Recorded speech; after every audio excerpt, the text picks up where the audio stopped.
আমি যেহেতু পিকুকে খেতে দিই, তাই আমি কোথাও গেলেই না ও এইরকম করে, কি যে কষ্ট হয় তখন ওকে ছেড়ে যেতে। যাই হোক, অনেক বুঝিয়ে টুঝিয়ে যে থাক, আমি একটু পরেই চলে আসি। টাটা করে তারপরে খুব ভোরবেলা, প্রায় এখন বাজে সকাল 6টা, আমি আর আমার হাজব্যান্ড বেরিয়েছি।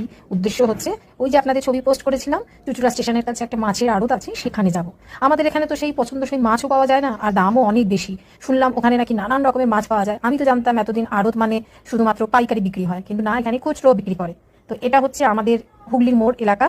এই হুগলির মোড় দিয়ে এবার আমরা সামনে সোজা যাব। আমরা যাব চুচুড়া স্টেশনের কাছে। আর এদিকটা চলে যাচ্ছে আপনার ওই পিপুলপাতি, আর ডান দিকে যাচ্ছে হুগলি স্টেশন। তো আমরা যাচ্ছি, আর যেহেতু অনেকটা ভোরে বেরিয়েছি, রাস্তাঘাট বেশ ফাঁকা। এই জায়গাটা রবীন্দ্রনগর বাজার, এখানে তখন সবে মাত্র বাজার আর কি বসছে, সব টোটো করে নানা রকম ভ্যানে করে জিনিসপত্র আসছে। আর এই সকালবেলা যেতে এত ভালো লাগছে না, খুব সুন্দর ওয়েদার ছিল, দারুণ হাওয়া দিচ্ছে, পরিবেশটাই একটা সুন্দর। না হলে তো একটু বেলা বালে এখানে ভীষণ ভিড় হয়ে যায়। আর এই যে চলে এসেছি আমরা খাদিনা মোড়, আর এই খাদিনা মোড় থেকেই আমরা যাব ওই চুচুড়া স্টেশন। এখান থেকে ঘুরে গিয়ে ওই বাদিকে গেলে চলে যাবে চুচুড়া, ঢুকে যাবে। আর সোজা হচ্ছে চন্দননগর যাবে, আর আমরা যাব ডান দিক দিয়ে এরকম ঘুরে চুচুড়া স্টেশন। বেশ ভালো লাগছে। আর এখানে যে মাছ এরকম খুচরো বিক্রি হয় সেটা আমরা জানতাম না। আমাদের এখানে চকবাজার, বাড়ির কাছে চকবাজার, ওখানেও মাছের আড়ত আছে, কিন্তু আমরা কোনোদিনও আড়ত থেকে মাছটা কিনতে যাইনি, কারণ আড়ত মানেই তো অনেক বেশি নিতে হবে, সেইটাই আমি জানতাম।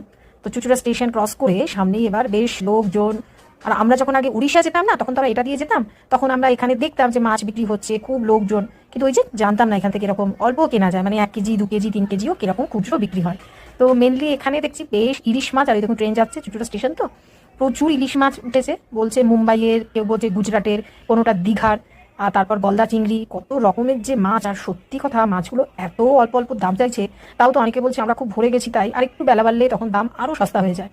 আমরা প্রথমে আগে দেখে নিচ্ছি কি কিনবো, পমফ্রেট থেকে, পাবদা থেকে। হ্যাঁ, এই যে দেখুন কত সুন্দর পাবদাগুলো, সব ফ্রেশ একদম মাছগুলো। তো পছন্দ করে আমরা যেটা কিনেছি সেটা আমরা ইলিশ মাছ কিনেছি ওখান থেকে, তারপর মাছের মাথা কিনেছি, আর আদারও কি কিনেছি একটা, এই মুহূর্তে মনে পড়ছে না। তো এই সমস্ত মাছ কিনে তারপরে আমরা বাড়ি এসেছি। আর ভীষণ ভালো লাগছিল এই এত রকমের মাছ এখানে আর কি দেখতে পেয়ে, খুবই ভালো লাগছিল। যেদিন গেছিলাম সেদিনটা তো বুধবার ছিল। তো আর এই যে এখান থেকে লোটে কিনেছি, যে মনে পড়ছিল না, বললাম এই লোটে মাছ কিনেছিলাম, এত সস্তা। এমনিতে তো লোটে মাছ এখন কত দাম নেয়, পুরো চিকেনের সমান দাম নেয়।